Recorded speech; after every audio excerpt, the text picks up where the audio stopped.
The screaming started before I even understood what was happening.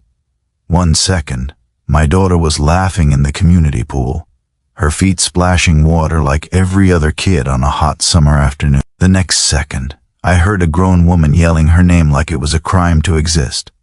Then I saw it.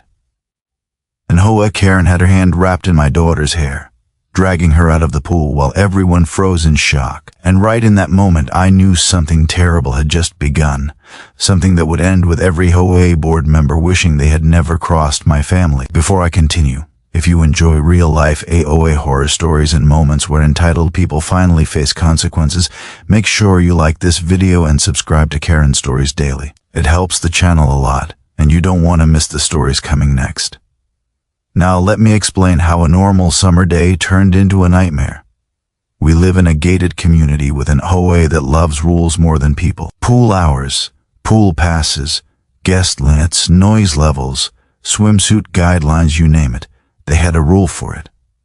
Most of the time, we followed everything because it was easier than arguing. My husband works long hours. I handle most of the day-to-day stuff, and our daughter just wanted to swim with her friends. That day she had her wristband on. She was within pool hours. She wasn't causing trouble. She was just being a kid. The HOA board president, a woman everyone avoided, walked in with her clipboard and sunglasses. She had that look, the one that says she's hunting for a problem. She started yelling about unauthorized guests, even though every kid there lived in the neighborhood. People tried to explain, but she wasn't listening. Then she pointed at my daughter and screamed that she was violating pool conduct. Before I could even react, this woman reached into the pool, grabbed my daughter by her hair, and yanked her toward the edge. My daughter screamed. Water splashed everywhere. Parents stood up. Someone yelled to stop. I ran. I pulled my daughter away and held her while she was crying and shaking. Her scalp was red. She was terrified. I demanded to know what gave that woman the right to touch my child. She didn't apologize. She didn't even look guilty. She said, HOA rules allow me to remove violators. That sentence still makes my blood boil. I told her she had no authority to put her hands on a minor. She threatened me with fines, suspension, and banning my family from community facilities. Other board members just stood there silent, watching. We left immediately. My daughter cried the whole way home. When my husband came home that night, I told him everything, every detail. I expected anger. I expected yelling. What I got was silence. He hugged our daughter. He checked her head. He told her she was safe. Then he looked at me and said, very calmly, I'll handle this. You see, my husband works for the FBI. And no, he didn't flash a badge or threaten anyone. He did something far more terrifying for people like the HOA board. He followed the law. The next few days were quiet. Too quiet. No apology from the HOA, no explanation, just an official letter stating our pool access was under review. That's when my husband started making calls. What most people don't realize is that HOA boards aren't just annoying, they handle money. A lot of it. Dues, fines, maintenance budgets, vendor contracts. And when people who love power aren't watched closely, they tend to get sloppy. Very sloppy. Within a week, things started happening. Board members received notices.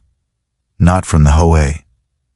From federal investigators. Turns out, the pool incident was just the tip of the iceberg. Improper use of HOA funds, fake invoices, favoritism contracts, harassment complaints that were buried, and yes, multiple reports involving children that were never properly documented. The woman who dragged my daughter. She panicked. She showed up at our door demanding we fix this. I recorded the entire interaction. She begged. She cried. She blamed stress. She even tried to say my daughter provoked her. My husband told her to leave. 2 weeks later, unmarked vehicles showed up in the neighborhood. Quiet. Professional. Calm. They didn't kick down doors. They knocked. They served warrants. They collected documents. By the end of that week, the entire HOA board was suspended. Neighbors were stunned. Some were scared. Others quietly thanked us. The woman who hurt my daughter was charged, not just for the pool incident, but for falsifying reports and abuse of authority. The HOA was taken over by an external management company. New rules were written. Cameras were installed at common areas, and one very clear policy was added: no board member is ever allowed to physically touch a resident, ever. My daughter went back to the pool a month later. She was nervous. I stayed close, but she smiled again. If you've made it this far, and you've ever dealt with an HOA Karen who thought rules made her untouchable, leave a comment. I read them all, and your stories matter here at Karen Stories Daily. Near the end, I want to say this. Standing up doesn't always mean yelling. Sometimes it means documenting, staying calm, and letting consequences do the work. If this story shocked you, share it with someone who needs to hear it. And comment below what you would have done in our place. Thanks for watching. And trust me, there are more stories like this coming.